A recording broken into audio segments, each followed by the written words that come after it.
بسم الله الرحمن الرحيم.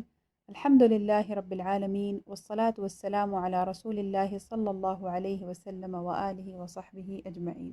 کتاب ہے شرح مسند امام اعظم رحمۃ اللہ تعالی علیہ۔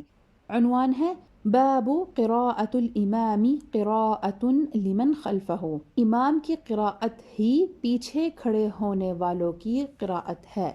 حدیث نمبر 104۔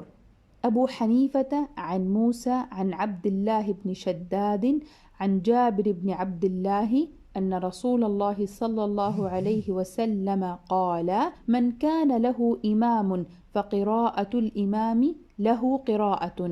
وفي رواية أن رجلا قرأ خلف النبي صلى الله عليه وسلم في الظهر أو العصر وأومى إليه رجل فنهاه، فلما انصرف قال: أتنهاني أن أقرأ خلف النبي صلى الله عليه وسلم؟ فتذاكرا ذلك حتى سمع النبي صلى الله عليه وسلم فقال رسول الله صلى الله عليه وسلم: من صلى خلف الإمام فإن قراءة الإمام له قراءة. وفي رواية قال جابر: قرأ رجل خلف رسول الله صلى الله عليه وسلم فنهاه رسول الله صلى الله عليه وسلم. وفي رواية قال رسول الله صلى الله عليه وسلم: فقرأ رجل خلفه فلما قضى الصلاة قال: أيكم قرأ خلفي 3 مرات؟ فقال رجل: أنا يا رسول الله. فقال: من صلى خلف الإمام فإن قراءة الإمام له قراءة.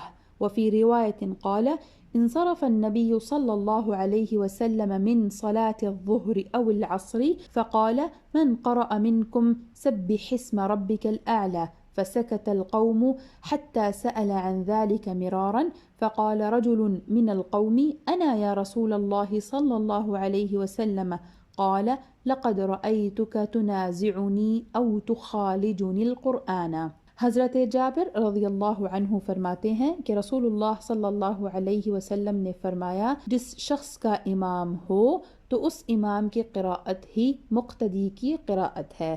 ایک روایت میں ہے کہ ایک شخص نے نماز عصر یا ظہر میں نبی کریم صلی اللہ علیہ وسلم کی اقتداء میں قراءت کی۔ ایک شخص نے اس کو اشارہ کر کے اسے منع فرمایا، پس جب اس نے سلام پھیرا تو اس نے کہا: کیا تو مجھے نبی کریم صلی اللہ علیہ وسلم کے پیچھے قراءت کرنے سے منع کرتے ہو؟ ان دونوں میں اس معاملے کو لے کر اتنی آواز بلند ہو گئی کہ نبی اکرم صلی اللہ علیہ وسلم نے سن لیا۔ آپ صلی اللہ علیہ وسلم نے فرمایا: جو شخص امام کے پیچھے نماز پڑھے تو امام کی قراءت ہی مقتدی کی قراءت ہے۔ ایک روایت میں ہے کہ حضرت جابر رضی اللہ عنہ فرماتے ہیں کہ ایک شخص نے رسول اللہ صلی اللہ علیہ وسلم کے پیچھے قراءت کی تو آپ صلی اللہ علیہ وسلم نے اسے منع فرمایا۔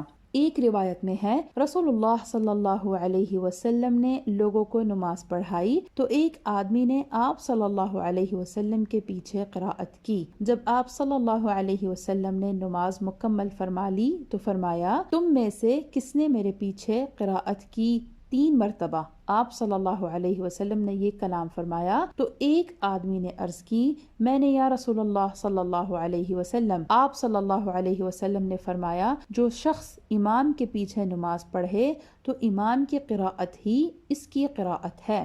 اور ایک روایت میں ہے حضرت جابر رضی اللہ تعالی عنہ فرماتے ہیں کہ جب نبی اکرم صلی اللہ علیہ وسلم نماز ظہر یا عصر سے فارغ ہوئے تو فرمایا: تم میں سے کس نے سبح اسم ربک الاعلی کی تلاوت کی؟ لوگ خاموش ہو گئے، حتیٰ کہ آپ صلی اللہ علیہ وسلم نے کئی مرتبہ پوچھا۔ لوگوں میں سے ایک آدمی نے عرض کی: میں نے یا رسول اللہ صلی اللہ علیہ وسلم تلاوت کی۔ تو آپ نے فرمایا: میں دیکھ رہا تھا کہ قرآن کے معاملے میں تم مجھ سے جھگڑ رہے ہو۔ حدیث کی شرح امام ابو داود نے حضرت عبادہ بن صامت رضی اللہ تعالی عنہ سے روایت کیا ہے کہ جب امام قرآن میں جہر کرے تو تم کچھ بھی نہ پڑھو۔ اس حدیث کی مزید شرح کے لیے حدیث نمبر 99 کی شرح کا مطالعہ فرمائیں۔ یہ کتاب PATF اسلامک انفو کی جانب سے پیش کی جا رہی ہے۔ عنوان ہے باب ما جاء فی نسخ التطبیق، تطبیق کے منسوخ ہونے کا بیان، حدیث نمبر 105۔ ابو حنیفۃ عن ابی یعفور عمن حدثه عن سعد بن مالک قال كنا نطبق ثم امرنا بالركب۔ حضرت سعد بن مالک رضی اللہ عنہ فرماتے ہیں کہ ہم پہلے تطبیق کیا کرتے تھے، پھر ہمیں گھٹنے پکڑنے کا حکم ہوا۔ حدیث کی شرح، حضرت سعد بن مالک فرماتے ہیں کہ ہم تطبیق کرتے تھے، پھر ہم کو حکم دیا گیا کہ ہم رکوع میں گھٹنوں پر ہاتھ رکھیں۔ تطبیق رکوع میں اپنے رانوں پر ہاتھ رکھنے کو کہتے ہیں۔ امام طبرانی نے حضرت انس رضی اللہ تعالی عنہ سے روایت کیا ہے کہ نبی اکرم صلی اللہ علیہ وسلم نے حضرت انس رضی اللہ تعالی عنہ کو فرمایا، اے بیٹے، جب تم رکوع کرو تو اپنے ہاتھ اپنے گھٹنوں پر رکھو اور اپنی انگلیوں کو کشادہ رکھو اور اپنے بازو اپنے پہلوں سے دور رکھو۔ خیال رہے کہ یہ مرد کے رکوع کا طریقہ ہے، عورت جتنا سمٹ سکتی ہے مناسب ہے کہ سمٹ کر تمام نماز پڑھے، اس کے لیے اس میں ہی اس کے پردے کا خیال رہے گا۔ امام ابو الاحمد غفر لہ، حاشیہ میں ذکر ہے، شرح الملا علی القاری رحمۃ اللہ تعالی علیہ علی مسند الامام الاعظم، صفحہ نمبر 545۔ یہاں تک انشاءاللہ تعالی ہم اپنا آج کا درس ختم کرتے ہیں۔ آئندہ کے لیے انشاءاللہ تعالی نیا عنوان شروع ہوگا۔ والسلام علیکم ورحمۃ اللہ وبرکاتہ۔ آپ دیکھ رہے ہیں PATF Islamic info YouTube channel. مزید اسلامک ویڈیوز کے لیے ہمارا چینل سبسکرائب کریں۔